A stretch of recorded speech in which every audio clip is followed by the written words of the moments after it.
Chat box को of कर दे। Clear है? तो देखिए ऊपर में टॉपिक क्या लिखा है, ecosystem of the crypto financial world. ठीक है कि इस फाइनेंशियल वर्ल्ड में आपको क्या क्या चीजें जान जरूरी है तब ये बनेगा। जैसे ऑटोमोबाइल में, ऑटोमोबाइल इंडस्ट्री है, कार की इंडस्ट्री है, तो कार उसको बनाना है, उद्देश्य क्या है, एक अच्छी कार बनाना है। तो क्या क्या चाहिए भैया? कार का पूरा ढांचा चाहिए, सीट चाहिए, स्टीयरिंग चाहिए। क्लियर है? एक फैक्ट्री चाहिए बनाने के लिए, कच्चा माल चाहिए, लोहा चाहिए। क्लियर है? इंजन चाहिए। तो ये सारी चीजों से तो कार बनेगा ना। यस और नो? क्लियर है? वैसे ये पूरी संसार जो है, ये क्रिप्टो का जो पूरा फाइनेंशियल वर्ल्ड, ये किन किन चीजों से मिलकर के बनता है। क्लियर है? उसको हम समझते हैं। तो सबसे पहले एक वेबसाइट चाहिए। ठीक है? वेबसाइट होता है जैसे कि, वेबसाइट जैसे हमारा वेबसाइट का नाम क्या है, जो ओरिजिन में जो इन्वेस्टमेंट करें हम उसकी केस स्टडी के थ्रू हम समझेंगे। ठीक है? ओरिजिन की केस स्टडी के थ्रू हम चीजों को समझेंगे। और वैसे ही सारा है, बिटकॉइन भी वैसी है, एथीरियम भी वैसी है, आपका सारा चीज उसी प्रकार से रन हो रहा है। क्लियर है? एक प्रोजेक्ट को आप समझ गए, चाहे बिटकॉइन को समझ लो, चाहे आप एथीरियम को समझ लो, चाहे आप ओरिजिन को समझ लो, एलजीएनएस को समझ लो, आपको पूरा सब समझ में आने लग जाएगा। क्लियर है? तो अभी ओरिजिन के थ्रू हम समझते हैं, उससे आप ज्यादा को रिलेट कर भी पाएंगे। तो उसके लिए सबसे पहले एक वेबसाइट चाहिए। ठीक है? एक वेबसाइट जिसमें सारा चीज इंटरफेस आपको शो हो। क्लियर है? सिर्फ वो इंटरफेस को शो करने के लिए वेबसाइट की जरूरत होती है। क्लियर है? तो जहां पर टोकन या प्रोजेक्ट आपका दिखता है, लॉन्च होता है, समझ लीजिए। क्लियर है? सरल भाषा में। तो यहां पर वेबसाइट कौन सी है? Origin d phi dot IO. क्या है हमारा वेबसाइट? वेबसाइट का नाम क्या है? Origin d phi dot IO. एक वेबसाइट चाहिए, वेबसाइट मिल गया आपको। क्लियर है? सेकेंड चीज आपको क्या चाहिए? ठीक है, आपका एक्सचेंज चाहिए। क्लियर है? क्या चाहिए आपको? एक एक्सचेंज चाहिए। ठीक है? एक्सचेंज क्या है? जहां पर बाय और सेल का प्रोसेस कंप्लीट होता है। ठीक है? भाई, आप अगर यहां से विदेश जा रहे हो, पैसे को आपको चेंज करना है, तो एक्सचेंज की जरूरत पड़ेगी कि नहीं पड़ेगी? यस और नो? बिल्कुल पड़ेगी। आप शेयर मार्केट में जाओ, शेयर खरीदोगे बेचोगे, एक्सचेंज की जरूरत पड़ेगी कि नहीं पड़ेगी? एक्सचेंज का मतलब क्या होता है? एक्सचेंज का मतलब एक चीज के बदले में जो दूसरा चीज आपको दे दे, वो होता है एक्सचेंज। तो 1K फुल हो चुके हैं, बधाई हो आज फिर से। ठीक है? ये बहुत बड़ी अचीवमेंट है। एक दिन मैं सपना देखता था और विजुलाइज करता था और ड्रीम देखता था, पिछले 3 4 5 सालों से यही कर रहा हूं कि भाई रोज सुबह मैं मीटिंग लेता हूं और 1K फुल हो जाते हैं हमारा डेली। मैं मॉर्निंग का सेशन दोस्तों 3 4 सालों से ले रहा हूं, आपको बता देता हूं। ठीक है? जब से डिजिटल मार्केटिंग चीजें सीखना चालू किया हूं। और उस समय 10 20 30 50 लोग भी नहीं आ पाते थे मेरे सेशन में, कोई सुनना ही नहीं चाहता था मुझे। ठीक है? तो ये चीजें, क्योंकि जब आपके पास अचीवमेंट नहीं रहता ना, तो आपकी ज्ञान भी लोगों को बकवास लगती है, और लोगों को वो लगती भी थी। क्लियर है? कुछ लोगों ने साथ दिया जिसके कारण से हम आगे बढ़े, जिसमें एक रमेश पटेल सर का मैं बहुत धन्यवाद देता हूँ हर बात पे। तो ये बहुत मेरे को प्राउड फील होता है कि जब मैं 1K फुल होते हुए देखता हूँ ना, तो मेरे आंख से आंसू आ जाते हैं कि भाई एक दिन ऐसा भी था कि कोई आता नहीं था सुनने के लिए, और सुबह मॉर्निंग में 4 5 लोगों को बैठा बैठा के उनको समझाता था। ठीक है? और आज देखिए 1K फुल हो जाता है, फिर जूम में 3 4 सौ लोग, मतलब 14 15 100 लोग आ जाते हैं। और आप सोचिए अगर ये स्टेडियम होता, अगर ये हॉल होता और 14 15 100 लोग सामने बैठे, तो क्या माहौल होता? आप विजुलाइज करिए। तो हर चीज पॉसिबल है दोस्तों, ऐसा नहीं कि हम एक दिन में कहीं पहुंचे हैं। हर दिन की मेहनत, हर घंटे की मेहनत से हम यहां पहुंचे हैं। क्लियर है? बस हार नहीं मानना है आपको, बस याद रख लीजिए। आते हैं टू द पॉइंट पे, कि एक्सचेंज की जो मैं बात कर रहा था आपको। ठीक है? कि जो एक्सचेंज का मतलब होता है जहां पर दोनों चीज हो, तभी तो एक्सचेंज होगा ना। अदला बदली, सरल भाषा में। जैसे क्या बोलते हैं, शेयर मार्केट में आपका पैसा भी पड़ा है और शेयर भी पड़े हैं।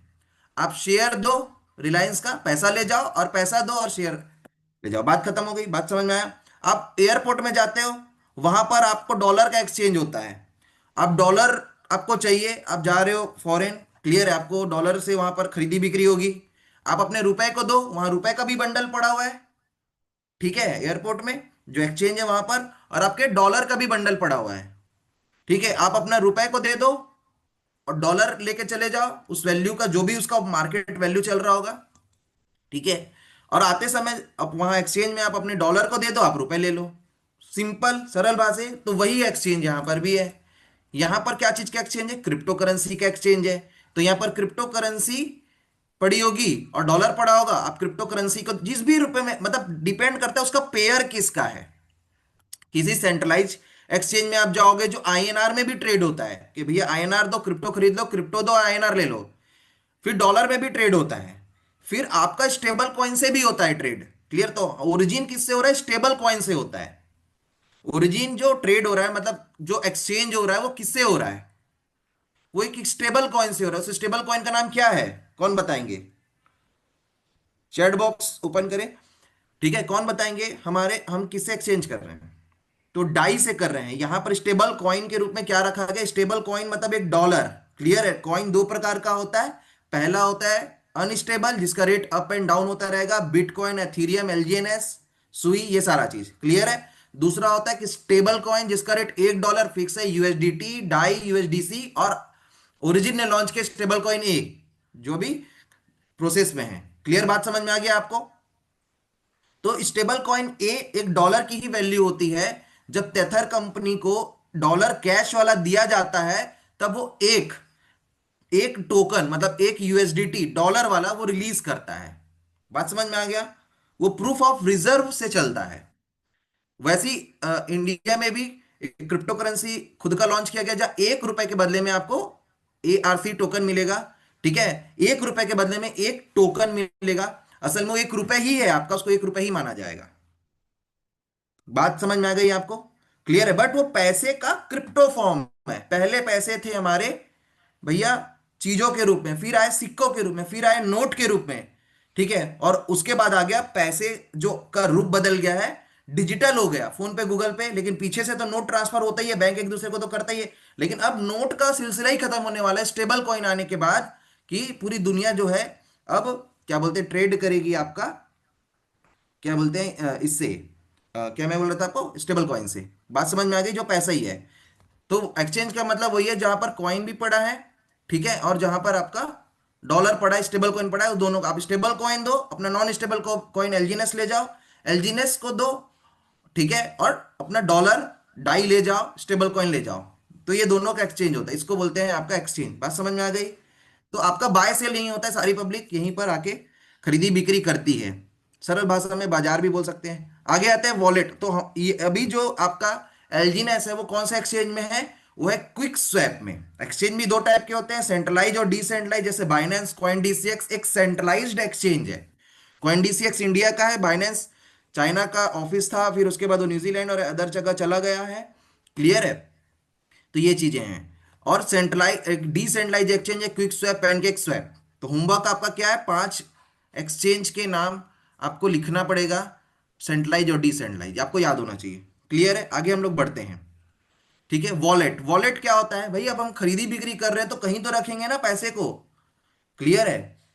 कहीं तो रखेंगे पैसे को, तो कहाँ रखेंगे भाई हमारे पैसे को? जैसे अभी हमारे पास पैसा कमाते हैं तो कहाँ रखते हैं? बैंक में रखते हैं।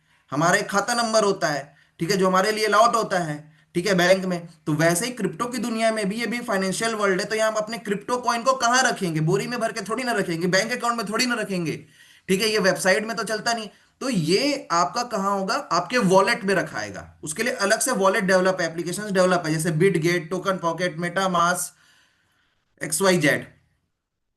बातें समझ में आ गई? यस और नो? बाइन अब जैसे बाइनेंस है, वॉलेट की भी सुविधा देता है, एक्सचेंज की भी सुविधा देता है। आपका बिटगेट है, वो एक्सचेंज की भी सुविधा दे रहा है, क्रॉस चेन पेमेंट की भी सुविधा दे रहा है, और वॉलेट की भी सुविधा दे रहा है। डिपेंड करता है वो कंपनी क्या क्या सर्विसेज देती है। और आपका टोकन पॉकेट क्या है? सिर्फ वॉलेट का सर्विस देता है।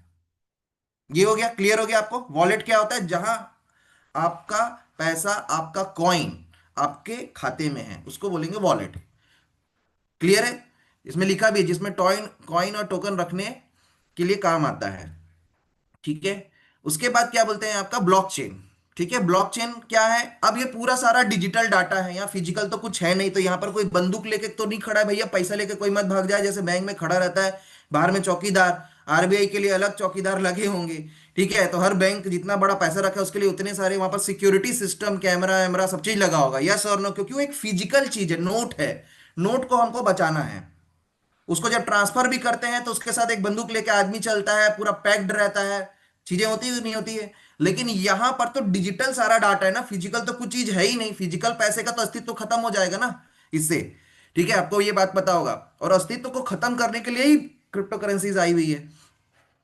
तो यहां पर जो सेफ्टी और सिक्योरिटी है, सारा डाटा है, वो कहां जाकर के सेफ होगा? तो वो होगा ब्लॉकचेन में। ब्लॉकचेन एक टेक्नोलॉजी का नाम है, किसी कंपनी का नाम नहीं है, किसी प्रोजेक्ट का नाम नहीं है, किसी वेबसाइट का नाम नहीं है। ब्लॉकचेन एक टेक्नोलॉजी है जिसमें अगर एक बार इस टेक्नोलॉजी के थ्रू, इस मेथड के थ्रू, एक डाटा को सेव करने का एक मेथड है, जैसे कॉपी में लिखना एक मेथड है, अपने मोबाइल में सेव करना एक मेथड है, गूगल सीट में अपने डाटा को सेव करके कंप्यूटर में सेव कर देना, कंप्यूटर की मेमोरी में या उसके हार्ड डिस्क में, ठीक है, वो एक मेथड है। वैसे ही एक नया मेथड, एक नई टेक्नोलॉजी है जिसका नाम है ब्लॉकचेन। अगर इस मेथड से कोई भी डाटा अगर सेव हो जाता है, ठीक है, तो वो सेफ हो जाता है। इसकी खास बात क्या है? प्लस पॉइंट भी है कि इसको कोई हैक नहीं कर सकता, माइनस पॉइंट ये कि इसको कोई एडिट नहीं कर सकता। अगर एक बार गलत डाटा सेफ हो जाएगा तो वो एडिट नहीं हो सकता। यहां तक क्लियर हो गया? ये प्लस भी है माइनस भी, दोनों चीजें हैं। भाई सिक्योरिटी बहुत हाई है कि कोई इसको हैक नहीं कर सकता, कोई इसको एडिट नहीं कर सकता। एक बार अगर आपके एड्रेस में, क्योंकि यहां पर वॉलेट एड्रेस होता है, यहां पर खाता नंबर की जगह क्या होता है? वॉलेट एड्रेस होता है। और डिसेंट्रलाइज अगर आप वॉलेट यूज कर रहे हो तो आपका नाम, ईमेल आईडी, मोबाइल नंबर कुछ नहीं लगता है। क्लियर? तो आपके एड्रेस में अगर 100 कॉइन ऐसे करके दर्ज हो गया तो वो हो गया दर्ज, उसको कोई नहीं ले सकता आपसे। बातें समझ में आ गई? यस और नो? लेकिन बैंक में जाकर के आप करेक्शन करवा सकते हो मैनेजर के थ्रू, बट यहां पॉसिबल नहीं है, क्योंकि ये डिसेंट्रलाइज वर्ल्ड। इसीलिए डिसेंट्रलाइज वर्ल्ड है क्योंकि ब्लॉकचेन में चीजें, डाटा जाके सेफ हो रही हैं, उसको कोई हैक एडिट नहीं कर सकता। ब्लॉकचेन में जैसे बिटकॉइन का ब्लॉकचेन है, एथीरियम का ब्लॉकचेन का नाम एथीरियम ही है, ठीक है। आपके क्या बोलते हैं, एक्सआरपी के ब्लॉकचेन का नाम एक्सआरपी है। और पॉलीगॉन है एक ब्लॉकचेन। बातें समझ में आ गई? तो सब डाटा ही सेव कर रहे हैं। तो लोग बोलते हैं टोकन नया है, टोकन मतलब अच्छा नहीं होता। भाई टोकन क्या है? टोकन एक डाटा है, कॉइन का एक डाटा है, बस कुछ अंतर नहीं है। जो खुद का ब्लॉकचेन में सारा डाटा सेव कर रहा है, जैसे पोल, पोल एक कॉइन है जो पॉलीगॉन का है। तो पॉलीगॉन क्या है भाई? खुद का डाटा को सेव कर रहा है। मतलब पोल जो कॉइन है वो अपने ही ब्लॉकचेन में डाटा को सेव कर रहा है, ठीक है। तो वो पोल जो कॉइन कहला जाएगा, हमारी बोलचाल की भाषा में। क्लियर है? ऐसा कुछ नहीं है कि कोई कॉइन बन गया तो उसके पर आ गए हैं, अब वो तो उड़ उड़ के जा सकता है, ऐसा कुछ नहीं है। क्लियर है? वो भी एक नंबर है, टोकन भी एक नंबर है। अंतर बस ये है कि जो कॉइन है वो खुद का ही, उसके क्रिएटर ने ब्लॉकचेन बनाया और अपने ही ब्लॉकचेन में सारा डाटा सेफ हो रहा है। एक नए ब्लॉकचेन का आविष्कार किया। ब्लॉकचेन का मतलब एक नया आविष्कार होता है, बहुत बड़ी चीज होती है, ठीक है। तो वो अपना डाटा को उसी में सेव करवा रहा है। क्लियर है? और दूसरा होता है कि एक बना बनाया आविष्कार है, बना बनाया ब्लॉकचेन है, उसका यूज करके डाटा को सेव करना, ठीक है। जैसे ओरिजिन क्या करता है, अभी इसका ब्लॉकचेन जो आएगा तब उसमें डाटा सारा सेफ होगा, ठीक है। लेकिन अभी ये पॉलीगॉन के ब्लॉकचेन में अपना डाटा सारा सेव करता है। इसलिए आप एलजीएनएस कॉइन पॉलीस्कैन.com में जाकर के सारा डाटा आप देख सकते हो, जो एकदम ट्रू डाटा है, ट्रांसपेरेंट डाटा है। वो एडिट और हैक नहीं हो सकता। पॉलीगॉन का मालिक चाहे तो भी नहीं कर सकता। बातें समझ में आएगी तो बोलिए यस। यहां तक क्लियर हो गया? ब्लॉकचेन क्लियर है? आगे बढ़े? ठीक है। उसके बाद होता है माइनर और वैलिडेटर। माइनर और वैलिडेटर चाहिए किसी भी क्रिप्टो करेंसीज को लॉन्च करने के लिए। माइनर और वैलिडेटर क्या होते हैं? क्या लिखा है? Validation of the transaction.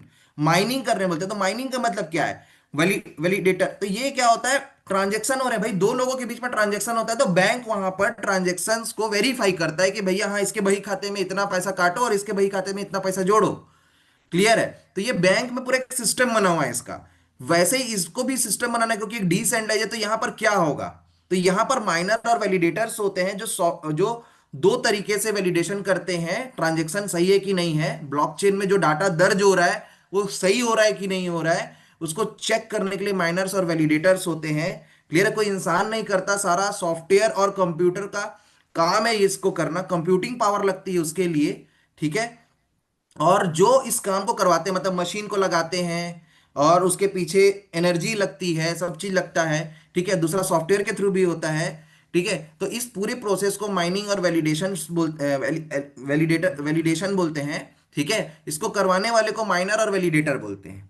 और इनको करने वाले लोगों को क्या मिलता है?